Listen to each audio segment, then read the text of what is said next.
ఆకలితో నేను చస్తాను గాని ఈ అవమానాన్ని, ఈ ఆధిపత్యాన్ని మేము భరించము అధ్యక్ష. తెలంగాణ రాష్ట్రం రావాల్సిందే. తెలంగాణను అవమానించే హక్కు ఆ సభ్యుడికి లేదు. దయచేసి తెలంగాణ ప్రాంతాన్ని, ప్రజల్ని అవమానించే విధంగా మాట్లాడితే మాత్రం సభలో ఇది సమంజసం కాదని మీ ద్వారా మంత్రి గారికి తెలియజేస్తున్నా అధ్యక్ష.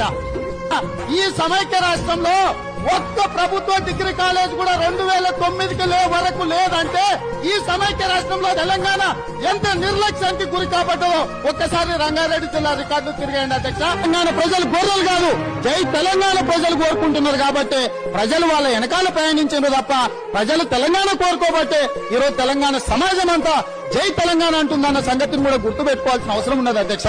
మా ప్రాంతానికి రావాల్సిన ఫేర్ షేర్ ఇవ్వకుండా ఉన్న పదవులన్నీ సీమాంధ్ర కట్టబెడితే తెలంగాణ ప్రాంతానికి కడుపు మండదా అని చెప్పి ఈ సందర్భంగా మీ ద్వారా మిత్రులను అడుగుతున్నా అధ్యక్ష. తెలంగాణ అనేది సీమాంధ్ర పాలకుల నిర్లక్ష్యం వల్ల